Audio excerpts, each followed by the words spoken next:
So winter solstice, here we are. Yay. This is exciting.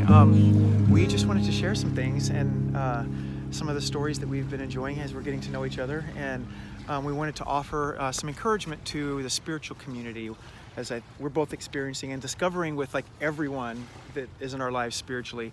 Everybody's really going through some catastrophic things as they're making the soul choice to step into deep healing.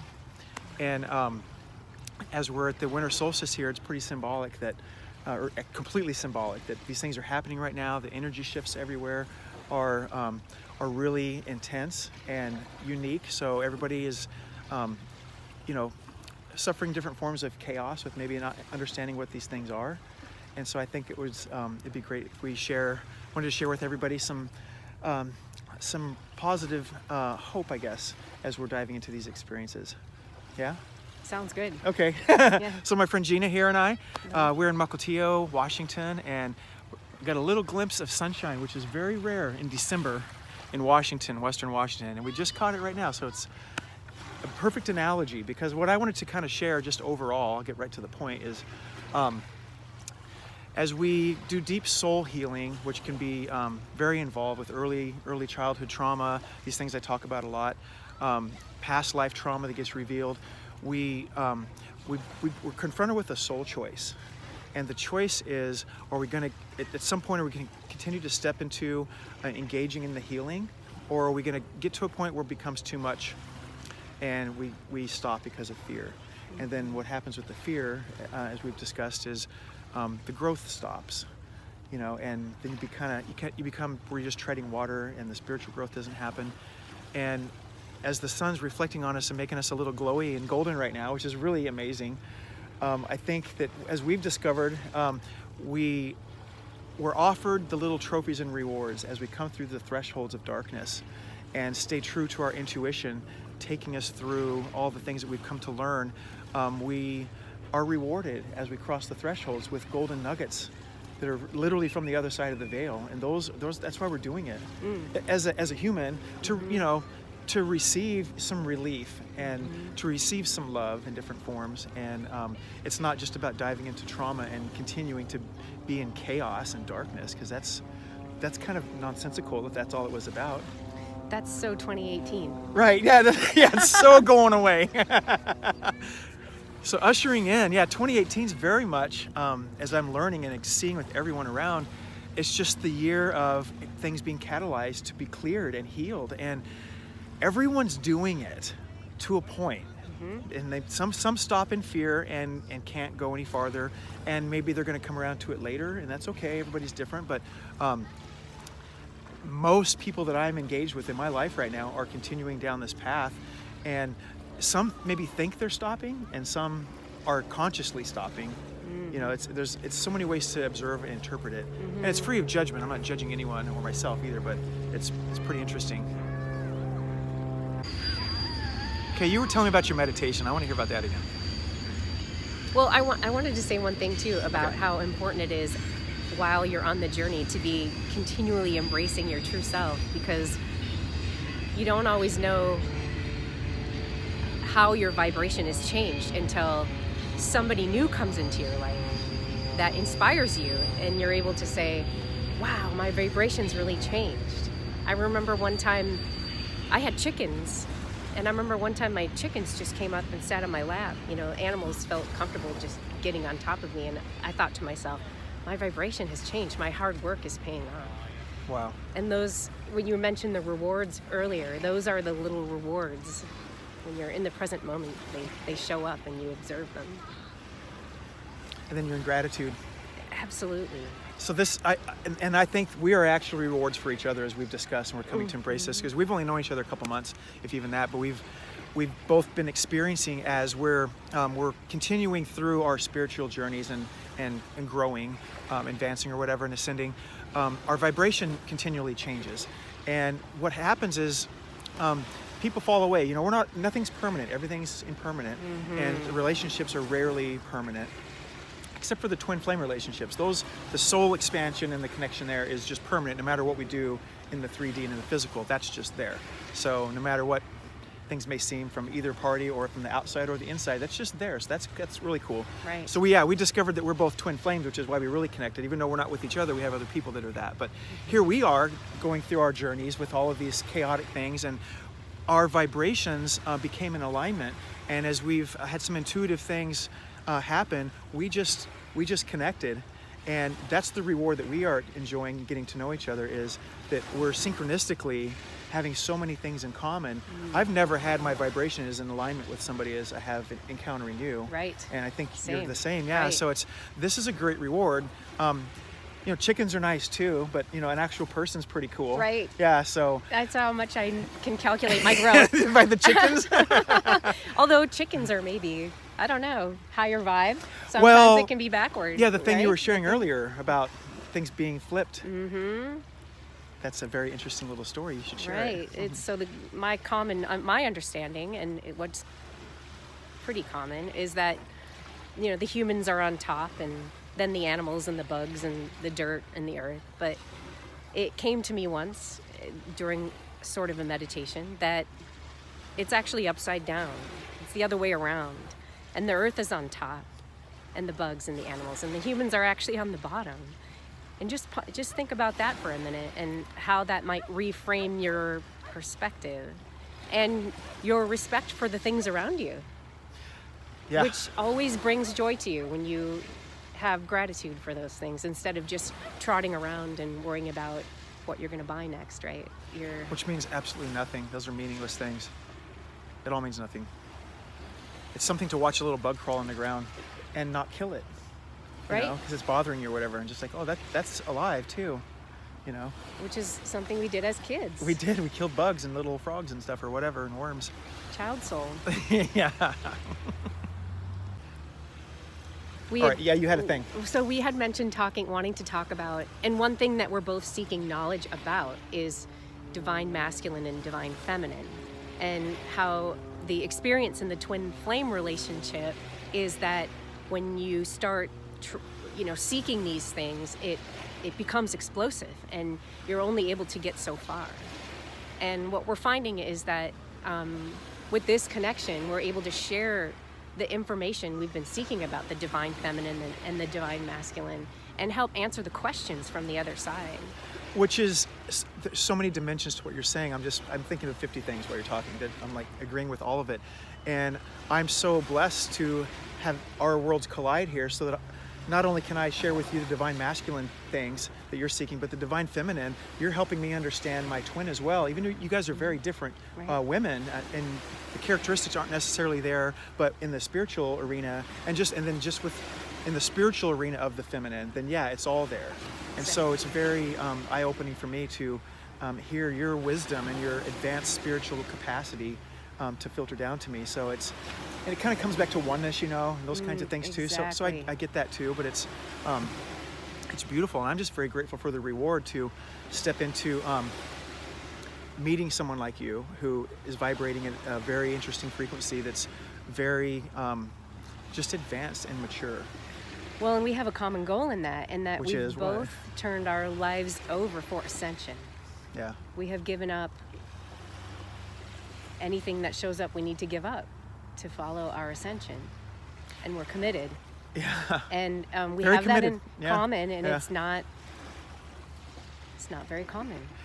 On that note, speaking of 3D and 5D and divine things, it has felt like divine timing that we found each other in our journey from 3D to 5D. And in that process, shedding toxicity, triggers, and replacing it with knowledge and hopefully health and peace. And comfort and nurturing. Yes. That's the one thing that I've experienced with the twin flame thing, outside of the loving experience I've had with my twin, which have been that to an extreme. Like the most beautiful loving experiences I've had have been with her, and so I cherish them. Yes. And I receive them as a glimpse from heaven. Yes. In the moment. And I had, to a fault sometimes, as those things are happening, then the 3D man wants them to not go away and not always and be grab there. them tight. And then what you do, it's like you're choking the little thing, and you kind of choke it because you squeeze a little too hard. And I've done that every time a little bit.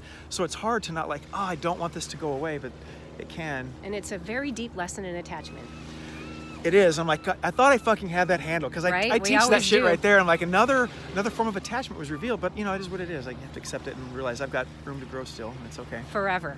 You were saying about The finish line. It's very human and natural to want the finish line, for the yearning to be so strong. And it's important to have the yearning because it's being alive. It's being alive to have strong yearning. I mean, I think a lot of us have had times in our history where we felt a little dead because we got ourselves into a corner or a box, Yeah. and we felt dead, and then we had to grow out of it. Yeah. But the idea of getting comfortable with the unknown, getting comfortable with never making the finish line and that it's endless, and getting comfortable with maybe never reuniting with the twin, but it always being there in your mind and in your heart. Getting comfortable with the duality of all of that is a very deep lesson in attachment, I think. Wow. Yeah. It's amazing that the push-pull dynamic and the in and out characteristic of the twin flame thing is just so rampant. And the farther dimensionally you get into this, the more aggressive those contrasts become. Right. Because the love and the heavenly glimpses become more intense and are the greatest rewards. But then the contrast to the rejection that continues to happen is where the suffering increases. So, but Yes. I've noticed this: with the greater the suffering, the greater the expansion within myself, and then the greater my capacity is, and the stronger I get, and the more fortitude develops from it. So, having learned these lessons, just in my spiritual walk in general, applying them to this, they become more and more amplified, which is great, because in the middle of the chaos of holding true to my intuition, when there's chaos all around me and confusion, rejection, judgment, falling away, all these things, I know my experiences are real, and so I can stand true with them. But there's been times I felt like so alone, and Right. to the point where it's caused great suffering inside me at the deepest levels, deeper than I've ever known. Right. But then people like us collide, and we're like, wow, now we have a buddy to continue our journey with, and that is a great reward. And I do really value you in that way, and you're a blessing. Well, I value you as well, of course. And it's interesting that that we can think that in the midst of our suffering that we must not be doing what we're supposed to be doing.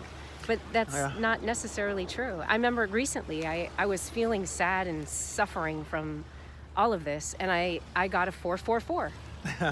And I looked up the meaning of that, and you're doing exactly what you're supposed to be doing. I'm supposed to be sitting at this party suffering. My twin gets that number all the time. That's her number. That's so funny you said that. I didn't know that. Yeah, that's the one. So sometimes we are supposed to be separated and suffering, so we can dig deeper and find out what's happening on those deeper levels that we've talked about, whether it's the collective unconscious, or whether it's the DNA, or our early childhood trauma, or whatever it may be. We're not going to go there until we're uncomfortable, until we're in deep despair sometimes. That takes a lot of courage, and it takes... If the things that I'm stepping into now happened to me 2 years ago, I would have run for the fucking hills. I would not have engaged in this because I wasn't ready. So it's like 2 years. Really, my story started 5 years ago. My awakening started 6 years ago. So it's been this whole progression. But I look at like starting at 0 to 100. I started at 1, then 5, then 10, and I was getting conditioned and developing through those early lessons. I look back now, it's like I was drinking baby's milk. It was nothing. Right. But it took every step to get to the one, to the next, and here I am now, and the things I'm embracing now as truths are scary. They're scary to some people, and they don't fucking get it. I had a meditative experience with a couple friends a few weeks ago that was a really good analogy. Without all the detail, I saw myself floating above the earth near the ozone, and space was right up ahead of me, and the ground was right below me. And I became aware of the contrast of the distance from the ground to where it was above me, and I saw above me angelic entities loving me and holding me and suspending me and pulling me, and they're letting me know that the next big threshold's right there. But I noticed the contrast from there to there. I'm about 98% there. To that true stepping into those other dimensions, which is fascinating to me that we've encountered each other, because you're there too in the same way with your own journey. Right. So now we're in this last few percentile of getting ready to cross over into some really fascinating dimensions, and it's nice to have you and another person in my life who's really close to me too, that we can kind of hold each other's hands through these final steps into where we're really shedding off for me the deepest, darkest, painful things. Or I'm working on them now, and they're taking a minute because they're really complicated, but they have been revealed to me, and they're going to be gone soon. I'm working on them, and you're going to help me. Right? We're here to help each other. We are. Yeah, it's happening. It's And in the big picture, we're all here to help each other, aren't we? Yeah, I we mean, are. and it's validation for where we are. It's validation for where we've climbed up the mountain It is validation. and how much more we have to go. Yeah. It's, Little ways to go. It's but everything is worth it. Everything is worth it. It is. I would say the word's passionate. I'm becoming more passionate with more resolve. I could be looked at as maybe being obsessive with this now. But, Me too. But I've used the word in my own head. I'm like, God, I'm fucking obsessed with this, but I can't stop. There's no way. The cat's out of the fucking bag and I can't put it back in. I don't want to. I don't know. There's a train screaming behind us. I think a kid's getting drug along with a rope. I'm not sure. We're trying to fucking film some spiritual shit here, people. Corral that kid. Relation to solstice, as we come out of the darkness and know that the light always follows. It's important to think about what we do want to manifest, say for 2019. What you hold dear, what you hope to happen, what you want to do for others and yourself, and to serve. It's time to step into it. Everybody spent this year clearing out the chaos, and this is an amazing portal that's from the 12th to today that's closing as far as that regard. In the next 3 days, the sun is at the same exact degrees. It's not going to, the days are going to stay the same for the next 3 days, and then that's what Christmas is rising. And so for the next 3 days is going to be a very interesting time. Tomorrow being a very special full moon in the middle of that, in synchronistic timing of the 2018 and 19. I mean, this is a very unique few days that we're in right now, and that's why there's chaos. That's why the confusion's there. That's why things are misunderstood. And Right. I want to just encourage the people that I love, that are close to me, and the ones that have stepped into my life and are attracted to this, that maybe are strangers, and you want to contact either one of us. If one of us resonates, we'll make that communication happen, because we want to love you, and we want to share with you, and we want you to share things with us too that we might need from you as well, because there's a lot of love within all of this, and it's very high octane love. It doesn't come easy, but it's to be developed and stepped into. It's very passionate. Yeah, this is fun. Here we go, 2019. 2019. Right. Check out behind us there. Look in the camera. There's a rainbow with the sun setting. That is really beautiful. Oh, look at that. There's the sun setting on the solstice, where this is the perfect timing to be here. Look at that. Absolutely Oh my amazing. God, that is gorgeous. Just enjoy that for a second. It just feels magical to be in this present moment. And actually, the present always feels magical, Doesn't it? not just on solstice. It does. And the other key thing about being in the present moment, I think, is which has helped me, and is paying attention to the signs. When you're in the present moment, you can see the signs.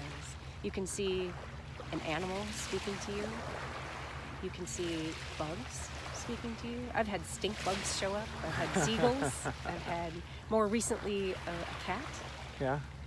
And I look them up, and they're all relatable to where I am, and they comfort me and give me answers. And that all only happens in the present moment, right? Yeah, you miss it if you're not present.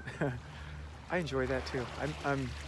Sometimes I don't get it because I get a little monkey mind going, so I've got to work on that. Plenty of room to grow. And monkey mind's a great term for that. For overthinking, I didn't right? make it up, yeah. Someone told me that. It's a good term. That's just gorgeous. Look at that. What a beautiful thing.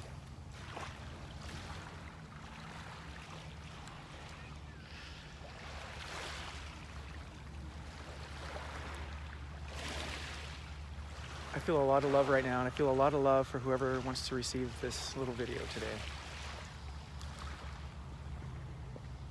So I'm tying this little makeshift string to represent letting go of the old and the past. All the dark things I've been clearing out are going to be on here.